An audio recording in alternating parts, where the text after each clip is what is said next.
धागा सुखाचा, 100 धागे दुःखाचे.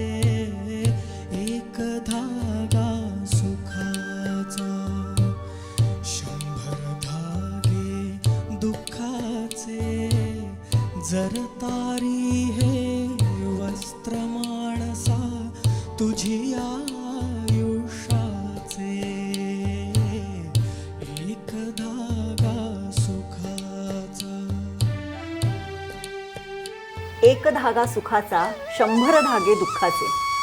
जरतारी हे वस्त्र मानवा तुझ्या आयुष्याचे.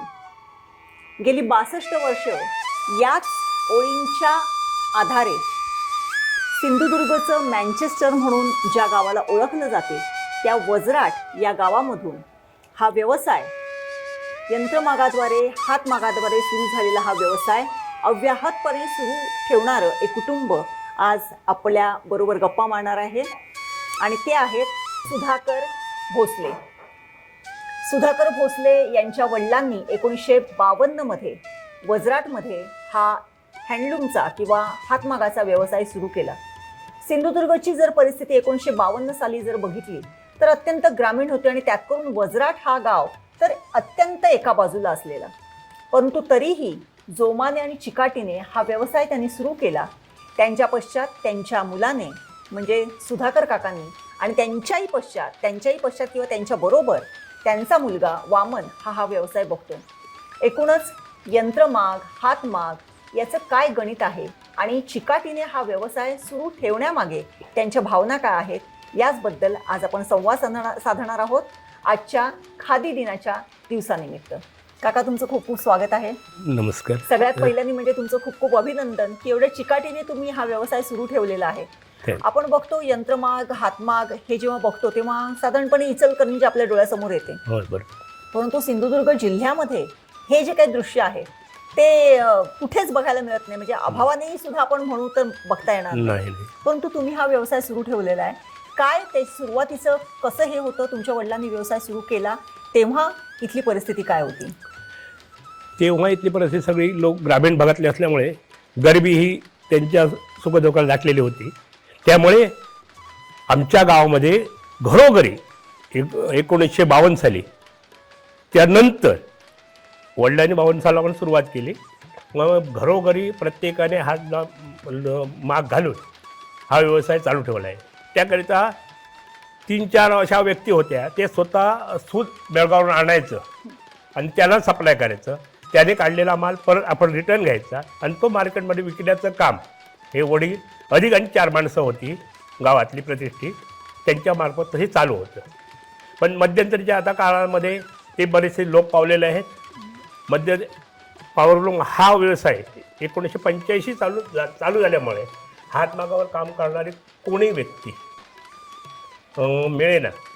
म्हणून आम्ही यात हातमागामध्ये लक्ष घातलं, पॉवरलूममध्ये लक्ष घातलं. पॉवरलूममध्ये चालू केल्यानंतर हे कामगार कमी झाले. आत्तासुद्धा आमच्याकडे जे पॉवरलूमवर आहेत माणसं ती मिल कामगार रिटायरमेंट मुंबईची 3 माणसं आहे.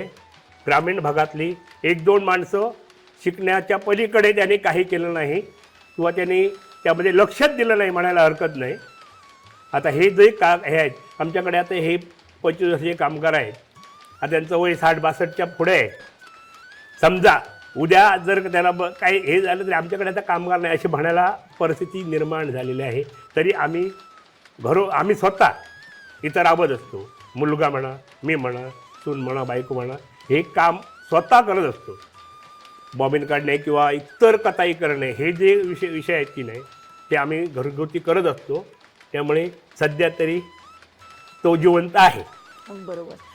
सध्या तरी तो जिवंत आहे म्हणत असताना सर्वात महत्त्वाचं म्हणजे जेव्हा तुमच्या वडिलांनी 1952 मध्ये हँडलूम इथे घातले त्याचं कारण काय होतं? काय सांगाल? म्हणजे कशासाठी म्हणून इथे वजराटमध्ये हँडलूम सुरू झालं? मग आता पूर्वी आता सगळा कपडा मिळतोय आपल्याला, पण त्यावेळी खादीचाच कपडा आणि सगळे लोक शेतकरी होते. जोडा मार्गपासून रत्नागिरीपर्यंत सगळे शेतकरी लोक असल्यामुळे स्वस्त आणि त्यातल्या त्यात टिकाऊ हा कॉटनचा माल चालायचा. त्याच्यामुळे उष्णता भरपूर असते.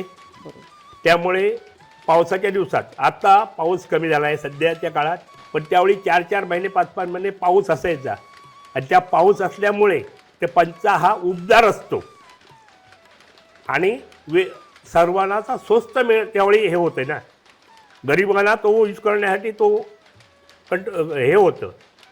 पण आता तो प्रकार नाही, आता फॅशनेबल सगळं झालेलं आहे.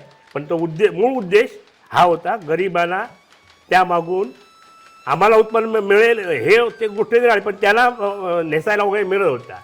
आणि घरोघरी ते येऊन सुद्धा आता कोणकडे खरेदी करतात, त्यासाठी दुकानात जावं लागत नव्हतं. आणि खेडोपाडीत हे शेतकरी असायचे ना, ग्रामीण भागात काही शेतकऱ्याचा विषय नव्हता. मग ते इथं येऊन सुद्धा खरेदी करायचे आणि हा उद्देश गरिबांना एक वस्त्र पुरवण्याचा हेतू होता. मग साधारण तेव्हा म्हणजे आता तुम्ही म्हणताय ते बरोबर आहे की हा पूर्ण हा ग्रामीण भाग आहे, म्हणजे वजराट, आडेली, हा आजूबाजूची काही मठ वगैरे जी काही गावं आहेत ती शेतकरी किंवा शेती हाच तेव्हाचा व्यवसाय. आणि आपण बघतो अजूनही ग्रामीण भागामध्ये पंचा नेसणारी माणसं आहेत. आणि सगळ्यात महत्त्वाचं म्हणजे काही देवकार्य असेल किंवा अंत्यविधीच्या वेळेसही पंचाला फार महत्त्व आहे, किंवा आपण गृहप्रवेश असतात त्यावेळेसही पंचाला महत्त्व आहे. मग तेव्हा म्हणजे 1952 साली जेव्हा तुमच्या वडिलांनी हा व्यवसाय सुरू केला तेव्हा पंचाची किंमत काय होती? त्यावेळीची किंमत जर बघितली ती 4 आणे किंवा 20 पैसे ह्याप्रमाणे त्याची कॉस्ट होती. तोच आता पंचा 120 पर्यंत तोच पंच गेलेला आहे. बरोबर, निश्चितच. म्हणजे आता कालोखामध्ये किंवा जसजसं बदललं सगळ्याच्याच किमती वाढलेल्या, त्यामुळे 20 पैसे आता बघायलाही मिळत नाही.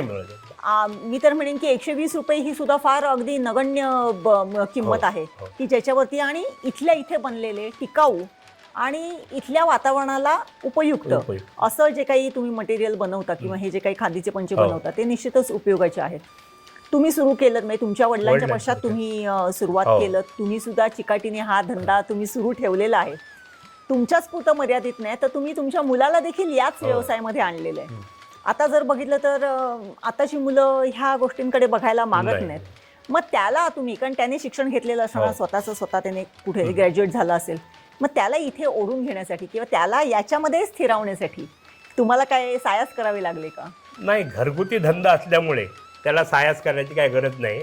आणि एकुलता एक मुलगा असल्यामुळे हे त्याने सांभाळावं ही आमची अपेक्षा होती आणि त्याप्रमाणे त्याने ते आतापर्यंत पार पडलेलं आहे. नक्कीच. सुधाकर काकांच्या मुलाने म्हणजे वामनने हा जो काही व्यवसाय आहे तो तेवढाच चिकाटीने आणि अत्यंत जोमाने सुरू ठेवलेला आहे. आपण त्याला पण विचारूया की वडिलांबरोबर काम करताना त्याला अडचणी काय आल्या, आपल्या आजोबांनी हा जो काही व्यवसाय सुरू केला की जो आत्ता कुठेही बघायला मिळत नाही, सिंधुदुर्गात तरी कुठे बघायला मिळत नाही, तो सुरू ठेवताना त्याला चॅलेंजेस काय आहेत, त्याच्या पुढची आव्हानं काय आहेत आणि हा सुरू ठेवण्यासाठी तो आणखीन मॉडर्नाइज होण्यासाठी कशा पद्धतीने प्रयत्न करतो.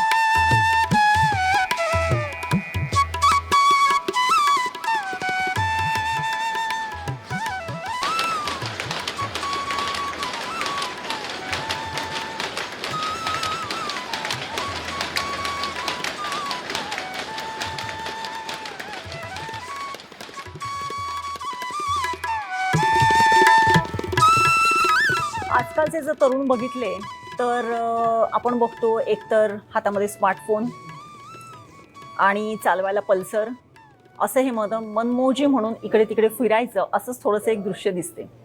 परंतु तरीही या सगळ्या ह्याला फाटा देत सुधाकर काकांच्या मुलाने म्हणजेच वामनने हा जो काही हँडलूमचा वडिलोपार्जित व्यवसाय आहे तो अत्यंत जोमाने आणि चिकाटीने सुरू ठेवलेला आहे.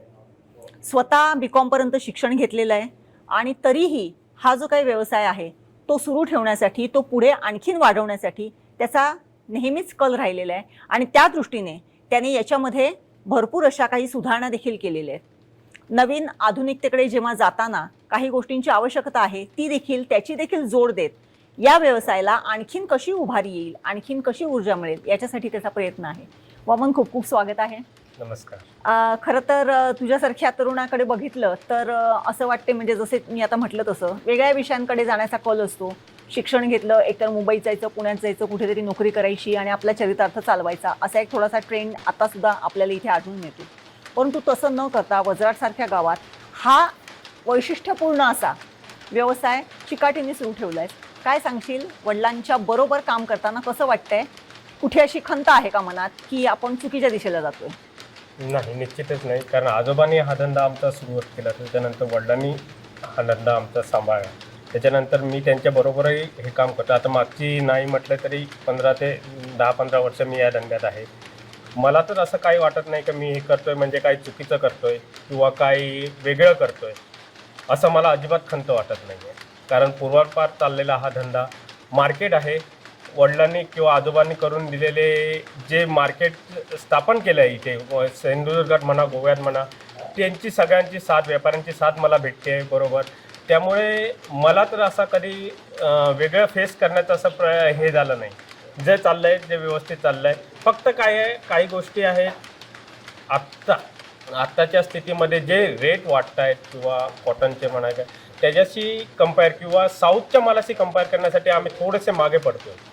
याचं कारण म्हणायला गेलं तर सरकारने कापसाचे म्हणजे कॉटनचा जो रेट आहे तो वाढवून ठेवला आहे आणि साऊथमध्ये स्वतःच्या फॅक्टरी आहेत जे कॉटन तयार करतात, कापसापासून धागे तयार करतात. त्यामुळे तिथे जे स्वस्तामध्ये धागे उपलब्ध होतात आणि तेच धागे आम्हाला इथे आणायचे झाले तर तेवढा ट्रान्सपोर्ट तिकडनं इचलकरंजीत याच्या काही प्रोसेस कराव्या लागत आहेत, ज्या मोठ्या रोल्स तयार कराव्या लागतात ते आम्ही तिथे करतो.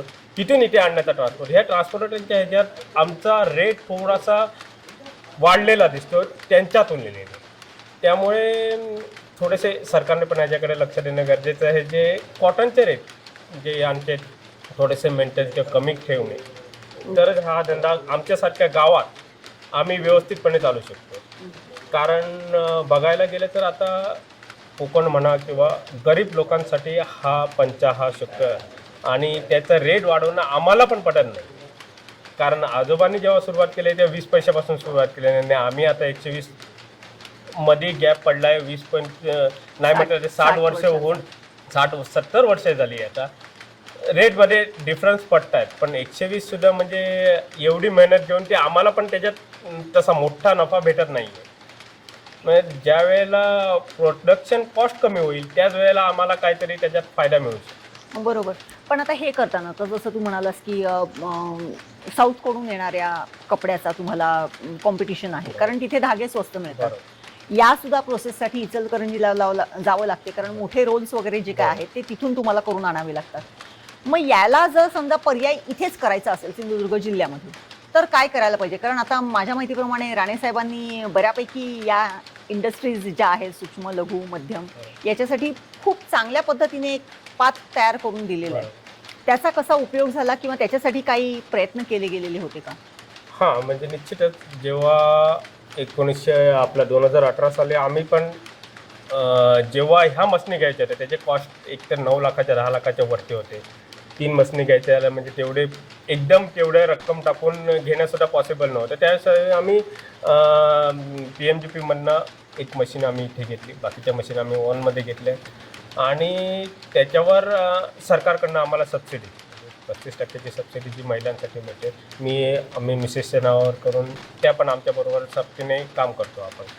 आणि राणेसाहेबांनी खादीसाठी जो प्रयत्न केला आता मागच्या 2 वर्षात राणेसाहेबांबरोबर आमचे कॉन्टॅक्ट्स बऱ्यापैकी आहेत आणि खादीच्या माध्यमातून त्यांच्याने आता वजराट गावासाठी चरखे सूतकताईसाठी ज्या महिलांना नवीन उद्योग मिळावा बरोबर त्याच्यासाठी सूतकताईसाठी चरखे जे खादी ग्रामोद्योग मार्फत आम्हाला वजराटसाठी मिळाले आहेत.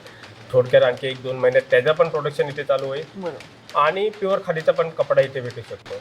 आणि महत्त्वाचं आमच्या ह्याच्यासाठी सांगायचं झालं तर आपल्या MSCBचे हे जे आहेत त्याच्याकडनं भरपूर आम्हाला साथ मिळेल. त्यांचे अधिकारी इथे येऊन गेले. काही प्रमाणात आम्हाला जी फेस व्हायच्या ज्या मोठमोठ्या समस्या त्याचं निवारण कसं करता येईल यासाठी त्यांचे पण प्रयत्न चालू आहेत. आमच्या समस्या आहेत त्यांना पण मांडल्यात आणि त्यांचे पण प्रयत्न चालू आहेत. जे रेट थोडक्यात कमी करायचे कसे करायचे त्याच्यासाठी त्यांचे पण प्रयत्न आहे. राणेसाहेबांशी याच्याबद्दल आपलं बोलणं पण आहे. बरोबर.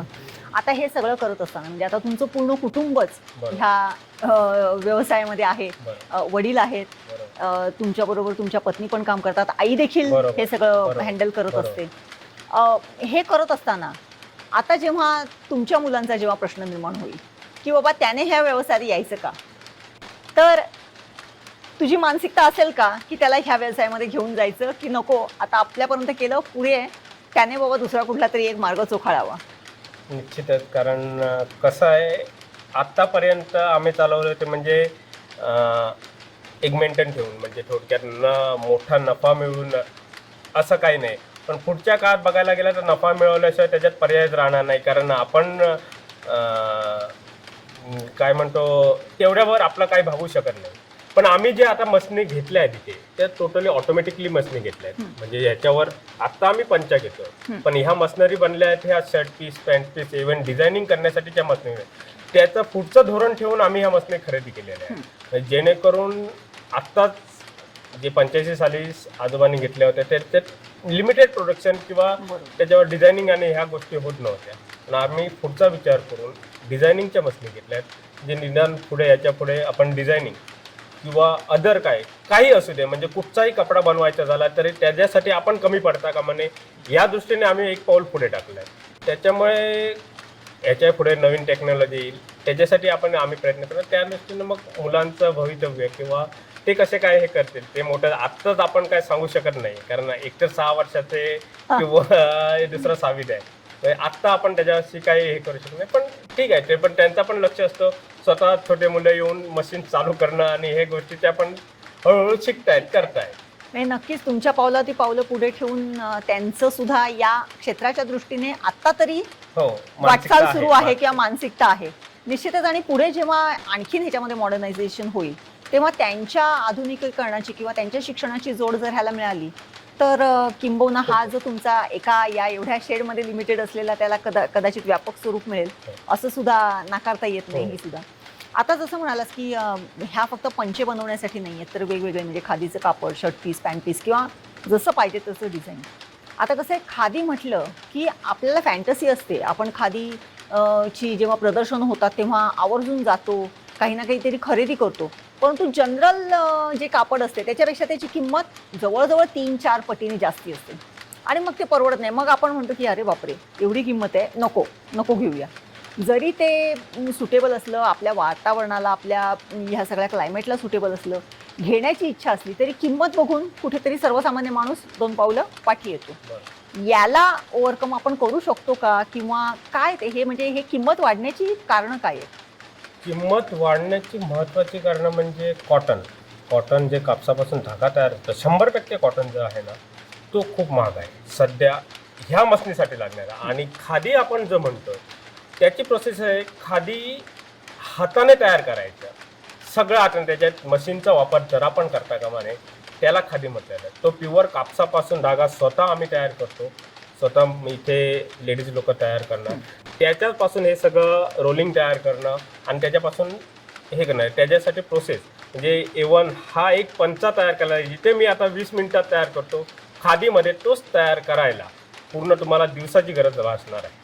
1 दिवस त्याच्यासाठी पूर्णपणे मोडतो, कारण सगळं त्याच्यात मॅन्युअल आहे. त्याचे इलेक्ट्रिकचा वापर अजिबात करता येत नाही, सगळं मॅन्युअल.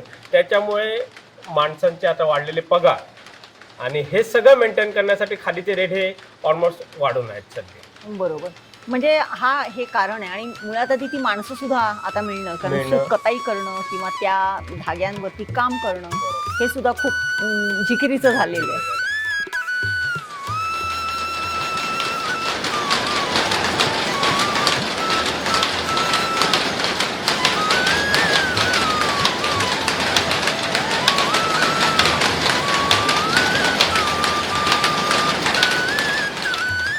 त्यांच्याकडे म्हणाले आमच्याकडे काम आहे म्हणा, त्यांच्याकडे मग कामाला ते बरीच वर्षी काम केले. 96 सालापासून काम करते त्यांच्याकडे. घरचे समजा बारीक सगळी कामं करून सुद्धा व्यवसाय मिळाला, धंदा मिळाला.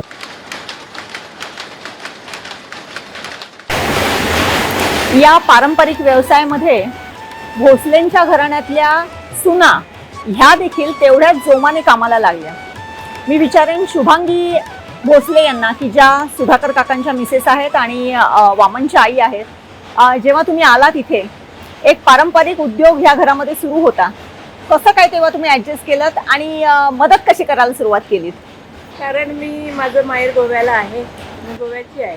बर. इथं आल्यानंतर हे सगळं म्हणजे शेतीवाडी सगळं आणि हा आपल्याला ॲडजस्ट म्हणून आपला हा धंदा होता. तेव्हा हातमागाचा सगळीकडे खळ्यात होतं, अंगणात होतं, वर इंडस्ट्रीत होतं, घरात होते, सगळे मागच होते. म्हणजे साधारण 55 सुमार हातमाग होते. आणि त्यावेळेला इथं सुशिक्षित अशी लोकं नव्हती. पण मी त्यावेळची एक सुशिक्षित महिला म्हणून मी लग्न झालेले. म्हणजे आपला खूप श्रीमंत आणि एक धंदेवाई उद्योजक व्यक्ती सासरे माझे होते. चांगले कणखर होते आणि उद्योजक म्हणून एकदम प्रसिद्ध होते. आणि त्यावेळेला हा धंदा करताना बऱ्याच अडचणी यायच्या. इथं कामगार त्यावेळेला होते आणि ते कामगार आम्ही इथं हा धंदा सांभाळणं म्हणजे काय साधी गोष्ट नाही. गांधीजीचा धंदा आहे आणि या धंद्याला घरातल्या सगळ्या लोकांचे हात होते. म्हणजे माझ्या सासूबाई, 6 नणंदा आणि हे मिस्टर एक मिळून. आणि त्याबाद कामाला बाहेरची लोकं पण गावातली होती, कांड्या भरायला, गाड्या. तेव्हा हे काही नव्हतं, सगळं हातातच होतं. आणि तेव्हा ही सगळी कामं घरगुती पद्धतीने व्हायची आणि तेव्हा लोकं पण होती. आणि त्याच्यात मी सगळ्याला हातभार घालायचं. मला त्यावेळेला घरातलं जेवण सगळ्यांचं हे कांड्या थोड्याफार हा आपणच शिकायला झालं. ते काही शिकवावं लागलं नाही. शेतीबातीचं आपलं हे असल्याकारणाने सगळंच होतं. त्यामुळे थोडं ॲडजस्ट करायला थोडासा त्रास झाला. पण मी ते ॲडजस्ट केलं आहे. त्याच्यात मी हे असल्या पार्सल बांधणं, तेव्हा दोऱ्यावरनं आपण रिळं भरायचो, कांडी भरून द्यायचो. ही सगळी कामं एवन हे मोठं बिमा आहे ती आम्ही घरात बनवायचो. ह्या बिमानं सुद्धा सगळं दोरा कांड्या सगळं उभं ओढायचं, सगळं आम्ही घरीच कामं करायचो. म्हणजे नणंदासुद्धा होत्या, ते सगळं एक काम गुरंढोरं असल्यामुळे सगळीच कामं आम्ही घरी करायचो. आणि त्यामुळे धंद्याला हातभार चांगल्या प्रकारे लागायचा. नक्कीच. हां. गोयकार असल्यामुळे कुठल्याच गोष्टीला कमी न पडता त्यांनी तेवढ्याच सक्षमतेने हे सांभाळलं. परंतु त्याचबरोबर या घरामध्ये आधुनिक सून आली, ती देखील या धंद्याला पोषक अशीच मिळाली. प्रणयताई, तुम्ही आलात इथे आणि पुन्हा एकदा म्हणजे पॉवरलूमची सुरुवात झालेली होती. कसं काय वाटलं? तुम्ही तुमच्या सासऱ्यांना, तुमच्या पतीला मदत करताना मी सुद्धा गोव्यावरनंच आहे. माझ्या भावाची मुलगी आहे. आणि मला पण कसं हे सगळं नवीनच झालं आणि करायला गेलं तर कसं आहे, कटपटचं कामं भरपूर आहे बघायला गेलं. पण म्हटलं मिस्टरांना त्यातल्या त्यात मदत करायची. बाबांना पण ते कांडी काढायला सगळं मदत, परत पार्सल बांधायला, कटिंग असतं सगळं. त्याच्यात पण मी ॲडजस्ट, आता ऑटोमॅटिक असल्यामुळे त्याच्यात पण थोडंफार तरी ॲडजस्ट करायला मी पण त्याच्यात सहभागी करते. बरोबर. एकूणच 2 पिढ्या ह्या अत्यंत चांगल्या पद्धतीने हा जो पारंपरिक व्यवसाय आहे तो त्यांनी सुरू ठेवलेला आहे. अत्यंत चिकाटीने, जोमाने सुरू ठेवलेला आहे.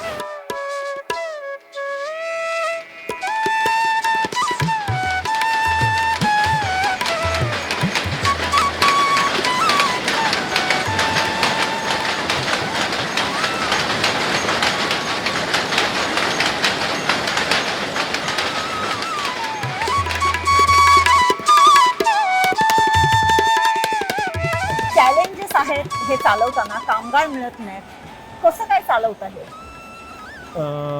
तसं बघायला गेलं तर पूर्वी आमच्याकडे भरपूर कामगार होते. जेव्हा 52 साली आपण तयार केलं तेव्हा मॅन्युअली सगळं चालायचं. हातमाग म्हटल्यानंतर त्याला मेन पॉवर ही महत्त्वाची आणि त्यावेळेला भरपूर कामगार पण असायचे. पण त्याच्यानंतर कामगार हळूहळू कमी होत लागले. त्याच्यामुळे आजोबांनी यंत्रमाग म्हणजे जे पॉवरलूम म्हणजे लाईटवर चालणारे माग आहे त्याच्याकडे आपण वळलो. त्यावेळेला सुद्धा 12-14 कामगार आमच्याकडे इथे असायचे. आता अशी कंडिशन झाली आहे, ते जे कामगार होते ते सगळे मिलमध्ये रिटायर झालेले ते सगळे आम्हाला इथे भेटले. आणि आताच्या कंडिशनमध्ये असं आता त्या मिल रिटायर नंतर ते वयाने जसं जसं मोठं व्हायला त्यांना कामं जमायची बंद झाली, तसं ते कामावर यायचं कमी झालं. आणि त्याच्यानंतर मग नवीन पिढी, तरुण पिढी ह्याच्याकडे वळण्याचे दिसली. कारण काम थोडंसं किचकट म्हणजे असं म्हणायला गेलं तरी हरकत नाही. कारण मॅन्युअली जेव्हा काम करायला जातो त्यावेळेला त्याचा मेन पॉवर किंवा टेक्निकल इश्यू जे आहेत ते त्यांना खास खळगे त्या कारागिरांना माहिती होते. आता नवीन लोकांना किंवा नवीन मुलांना ते शिकवताना आम्हाला पण डोईजड व्हायला लागला. म्हणून थोडेसे कामगार कमी झाले. आता मोस्टली बघायला गेलं त्याच्यानंतर 2-4 असे कामगार हळूहळू कमी व्हायला सुरुवात झाली. त्याच्यानंतर मग आम्ही विचार केला आता कामगार भेटत नाही तर काय करायचं, म्हणून मग यंत्रमागाची वरची स्टेज म्हणजे जे रॅपियर लूम्स किंवा चायनावरनं जे नवीन टेक्नॉलॉजीच्या मशनी आहेत त्याची खरेदी आम्ही केली. ज्या तेव्हाच्या 4 मशनीचं काम आता ही एक मशीन करते. स्पीड म्हणा, एकावर दोनात जिथे एकच पंचा घेतले जातं त्याने ॲट ए टाइम 2 स्पीड वाढणं, त्याच्यामुळे थोडक्यात प्रोडक्शन कॉस्ट आमची कमी झाली, मॅन पॉवर तिथे कमी व्हायला लागली. आता ह्याच मशीनी आहेत त्या चायनामध्ये जेव्हा चालवलं जातं ते एक महिला 16 मशीनी ह्या मशीन बघतात, एकच महिला. हळूहळू कसं व्हायला लागलं, मग इथे पण आमच्याकडे कॉटन म्हटल्यानंतर धागा तुटण्याचं प्रमाण भरपूर आहे प्युअर कॉटन असल्यामुळे. त्याच्यामुळे एका मशनीला शक्यतो 2-2 कामगार 3-3 कामगार अजूनही लागतात आम्हाला, आणि पण त्याच्यात स्केलवाले कामगार कमी लागतात. मग जेणेकरून थोडक्यात बघायला अनस्केल पण कामगार, सेमी स्केल कामगार ह्याचा पण आम्ही वापर केला, म्हणजे जे धागे तुटणे घेणे याच्यासाठी. पण तरुणांचं ह्या कामगारांचं तरुणांचं इथे वळणाचे जे कामगार म्हणून वळणाचे जे प्रमाण आहे ते खूप कमी आहे. अजूनही आम्हाला आता कामगारांची गरज आहे तर भेटणं मुश्किल आहे. त्याच्यामुळे आता काय होतं, हे कामगार गेले की आम्ही मशनरी चालवतो रात्री 11-12, म्हणजे एक शिफ्ट नाही म्हटलं तरी आम्ही स्वतः घरातल्या घरात चालू हा व्यवसाय चालू. त्याच्याशिवाय मार्केटिंग आहे, नुसतं माल तयार झाला पंचा तयार होणं असं होत नाही, त्याच्या घड्या आहे, प्रेसिंग आहे, इस्त्री करणं आहे, ह्या सगळ्या गोष्टी इथे पार पडतात. त्याच्यासाठी सुद्धा मेन पॉवर लागते, ती आमची घरातनं पुरवली जाते. काही महिला आम्ही कामगार म्हणून आमच्याकडे आहेत त्या पण आम्हाला इथे मदत करतात. आणि टोटल प्रोसेस बघायला गेली तशी तर कॉटन वाढण्याचं प्रमाण ह्याच्यासाठी जे कच्चा माल असतो, जे म्हणतो आपण थोडक्यात व्हाईट, आता तुम्ही सूट बघितलं ते व्हाईट आहे, जे मिलमध्ये आम्ही धुवून घेऊन येतो, कारण आम्हाला त्याचा वाईट अनुभव. ह्याच्या आधी आम्ही ते स्वतः धुवायचं, इथे ब्लिचिंग करायचं, सगळ्या गोष्टी आम्ही इथे करायचे. पावसात सुकवण्याचा सगळ्यात मोठा आम्हाला ह्या प्रॉब्लेम यायला लागला. पाऊस पडला की बाहेर सुकत घाला, ते काढा, परत त्याच्यावर आपण ज्या दोरीवर वाळत घालायचे त्याचे डाग पडणे, हे सगळे माल खराब होण्याचं प्रमाण भरपूर वाढायला लागलं. आणि त्या कॉटनमध्ये जे रॉ मटेरियल्स आहे आणि व्हाईट कॉटनमध्ये जे धुवून आणलं तर त्याच्या प्रचंड त्याच्यात रकमेमध्ये खूप तफावत आहे. त्याच्यामुळे आता आमचं नफ्याचं प्रमाण त्याच्यापेक्षाही आता कमी झालं आहे. हे मोस्टली आम्हाला फेस करायला लागतंय. आणि दुसरी गोष्ट बघायला गेले तर साऊथवरनं ह्या यान कंपन्या इथे कुठेच नाही आहे. एकतर साऊथमध्ये आहेत किंवा नोएडा, पानिपत, दिल्लीमध्ये आहेत. तिकडनं घ्या, त्यांचे ट्रान्सपोर्ट तिकडनं इचलकरंजीत, कारण ह्या आमच्या छोट्या गावात किंवा सावंतवाडी म्हणा, वेंगुर्ला म्हणा किंवा सिंधुदुर्ग, इथे मोठ्या ट्रान्सपोर्टची कुठेही सोय नाही जो साऊथवरनं आम्हाला रॉ मटेरियल पुरवू शकेल. त्याच्यासाठी हे सगळं आम्हाला इचलकरंजीत पाठवावं लागतं. तिथे गाड्या डेलीच्या डेली येत असतात आणि मग तिथून आम्ही परत घेऊन या, म्हणजे ट्रॅव्हलिंगचं जे भाडं जे आमचं आहे त्याची कॉस्ट आम्हाला याच्यावर लागतं. त्याच्यामुळे थोडक्यात हे जे प्रोडक्ट्स आहेत त्याचे रेट पण आमचे थोडेसे वाढलेले दिसतात. त्याच्यामुळे आम्ही साऊथच्या मालाबरोबर कॉम्पिटिटर करू शकत नाही. तरी पण तेवढीच तोड म्हणून आम्ही अजूनही त्यांच्याबरोबर आमचा धंदा अजूनही व्यवस्थितपणे चालू आहे. आमचं मार्केट टोटल सिंधुदुर्गमध्ये चालतं, गोवा, नरसोबावाडी आणि बेळगाव, थोडक्यात सोलापूर आणि ह्या बाजूला पण आमचा माल इथून आम्ही अजूनपर्यंत सप्लाय करतो. नवीन गिराईक आम्हाला भेटत आहेत आणि बऱ्यापैकी चाललं आहे. नक्कीच. एकूण आपण बघितलं, अनाजी भोसले यांनी, अनंत अनाजी भोसले यांनी 1952 मध्ये हा जो काही हँडलूमचा व्यवसाय तो वजराटसारख्या गावामध्ये सुरू केला. तेव्हा घराघरामध्ये लूम होते असं म्हटलं जातं, वजराटमध्ये होते, मठमध्ये होते, परंतु कालौघामध्ये ते सगळे लूम बंद पडले. आज वजराटमध्ये भोसले आणि 1-2 घरांमध्ये हे लूम किंवा ह्या हँडलूमचं किंवा पॉवर लूमचं काम चालतं. परंतु एकूणच जर बघितलं तर आजच्या या धकाधकीच्या जीवनामध्ये किंवा कॉम्पिटिशनमध्ये हे लूम वजराटसारख्या गावामध्ये चालवणं हे फार जिकिरीचं झालेलं आहे. परंतु त्याच्यावरही मात करत भोसले कुटुंबियांनी हा जो काय आपला व्यवसाय आहे, हा जो आपला पारंपरिक व्यवसाय आहे तो सुरू ठेवलेला आहे. काळसिद्धेश्वर महाराजांचे सगळेच जण हे भक्त आहेत. सावंत म्हणजे वामनच्या आजोबांनी सुरू केलेल्या ह्या प्रयत्नांना काळसिद्धेश्वर महाराजांचे आशीर्वाद मिळाले आणि तेव्हापासून हा व्यवसाय जो काही आहे तो अज्ञातपणे सुरू आहे. निश्चितच सिंधुदुर्गातलं हे जे काही मँचेस्टर आहे, वजराट, आणि या वजराट गावातले हे भोसले कुटुंबीय यांच्या या सगळ्या प्रयत्नांना आणि सिंधुदुर्गची एक वैशिष्ट्यपूर्ण ओळख असलेल्या या पंचांना असंच अव्याहत मार्केट मिळो आणि हा त्यांचा व्यवसाय असाच आणखीन वृद्धिंगत होत, अशीच आपण सदिच्छा व्यक्त करूया. एक धागा सुखाचा, 100 धागे दुःखाचे. एक धागा सुखाचा, 100 धागे दुःखाचे. जर तारी हे वस्त्र माणसा तुझी